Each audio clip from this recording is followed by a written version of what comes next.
I just want to thank the committee for giving me this opportunity to talk about my own personal experiences with taking medicinal cannabis and how it's changed my life. Cool. So the first thing is, could you maybe begin by telling us a little about yourself, please? So I am 28 and I have multiple health conditions. I have a bowel condition, which unfortunately led me to have an ileostomy bag. And I also have hip dysplasia that was unfortunately misdiagnosed at birth. So I am in chronic pain due to that. And I've actually just had a total right hip replacement 4 weeks ago that I'm currently recovering from. What about the medications you've been placed on? Not the cannabis, but the other medications you've had. Can you tell me a bit about that and your experience with those? I used to take probably 25 opiates nearly a day. I was taking tramadol, oxycodone, buprenorphine patches, tapentadol as well. Ooh. Yeah, so I was on the heavy stuff. I'm currently still on my medications from my surgery as I chose to have the given prescribed medications and then wean off them afterwards. And yeah, it's just crazy the side effects that you get from them. It's not nice. What were the side effects you had? Headaches, grumpy. I sweat like I'm in menopause. Like I'm just sweating constantly. Can get quite shaky. And these are all, side effects that I haven't experienced with medicinal cannabis. So it's just crazy to see the big difference. You didn't go straight to the concept of cannabis to manage your pain. There was a journey towards that. What was your journey like? I was having nasal gastric washouts just to treat my bowel condition. I was having to be on morphine pumps, ketamine infusions, just to help with the pain. It took me a long time to even really know that cannabis was an option because it was something that was never really spoken of, as I was growing up. Of being in constant pain, I think you just start to probably turn to just whatever you can find, the resources, Google. I was on a lot of medicinal cannabis pages when I found that it could actually help with pain. But because it was still illegal to take, I just was really hesitant because I'm not the type of person to take an illegal substance. It's just not in my nature. But, when you're in so much pain, it's kind of one of the things, well, I'll do what I need to do in order to be pain-free and have some quality of life. So that's when I decided to start to research about medicinal cannabis and just in general where I could get it. And it took me a while to find a doctor that could prescribe it, and it took me a while to find out about information about where it was available. In your submission, you mentioned that initially you found the prescription was going to be $300. Yes. I think you said then you found a doctor who was part of a trial. Yes. Yeah. If you hadn't found a doctor who was part of the trial, what kind of impact would that have on your family budget if you had to pay for that full amount?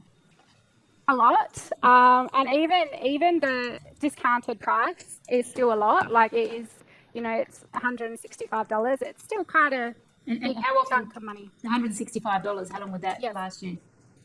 So I took 2 different doses. So I'm on a CBD dose and then a THC and CBD dose. So my CBD dose I would have during the day. So that would probably only last me about 2 months, 1 to 2 months. And then my THC higher dose, that would last 2 to 3 months. I'm quite lucky in the fact that I got benefit from only using quite a little amount, but it does vary per person, of course. So prior to being on the cannabis oil, when you were on to prescribe the opiates, what sort of price, what's the differential, the price difference? It's actually quite funny you say that because we have just been paying the hospital bill for my medication and it actually came to $200. So that amount that I got from hospital only lasted me 2 weeks. Okay. So we've probably already spent over $500 in the last 3 to 4 weeks just on my prescribed medication. Yeah. But up until my surgery, I was having 90% just medicinal cannabis for my pain.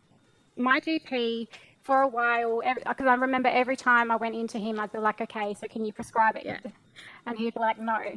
And it was quite funny because it wasn't until after I heard about the trial, just in a general routine visit with my GP, he said, oh, I can prescribe it now.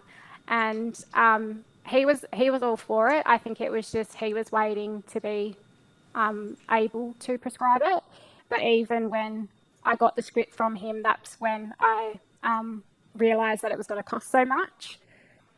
Everyone could know more about medicinal cannabis. Like it's such an amazing product. It's something that everyone, I think, needs to learn about, because what it can do for people that have multiple different health conditions is just remarkable. On this large amount of opiates and the tramadol and the Norspan patch, would you say your pain was well controlled? Out of 10, where would you put your pain on a usual average day? It would be controlled probably about a 6 or 7. However, that would come with a list of side effects. Right. So in a way, I find like you're getting another condition by just taking them. And taking the cannabis, where would that pain level be after you began taking cannabis? My pain would probably be at a 2. Shenae, I'm interested. I noticed in your submission you said you're a mum, and so yes. Probably busy. And I'm interested in your experience about driving. So obviously I understand that if you've got the THC in your system, it can be an issue. But you note in your submission that when you're using opioids, even though that may impact you. So I'm interested in understanding how you feel personally about the impact of being on the opiates compared to on the cannabis oil. It's just crazy. Like with opiates, you get the box and it's got the red sticker on it that says this medication may cause drowsiness. If it causes drowsiness, don't operate, a car or heavy machinery.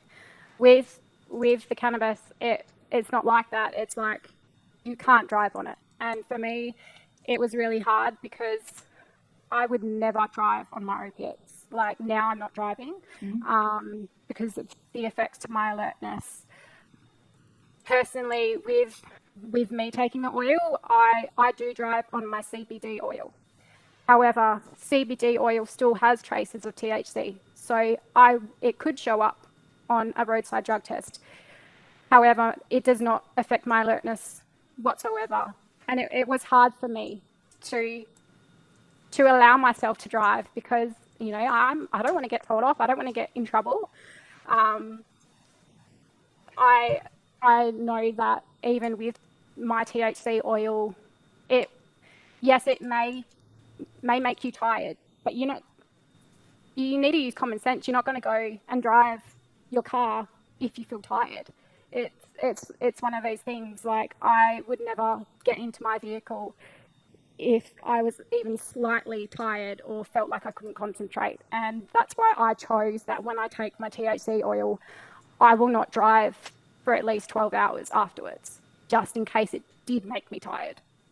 How does that compare to when you were on the opiates? You said you didn't drive. Was that just because you followed the instructions on the box, or you felt that you weren't able to drive? Oh, no, I wouldn't be able to drive. Okay. Oh, half the time I'm half asleep. I'd have my husband talking to me and I'd be like away with the fairies. Like even at the moment, I'm just half the time like I'm just not on planet Earth. Like the effects, it's so different. Like, if with the cannabis, if the worst case scenario is it might just make me relax and I might have a good sleep. If that's the worst case scenario, I would take it any day compared to the side effects that you get from all of these other medications. Yeah, thank you for that.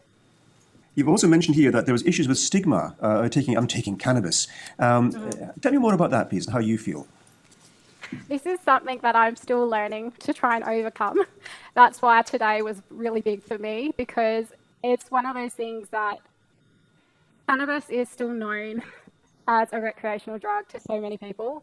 And, it's okay to have that opinion. But when you're going through a mental health or physical health journey, and you find something that helps you and allows you to have a better quality of life, I don't care what it was formerly known as. You know, it needs to be known as medicine, because it is.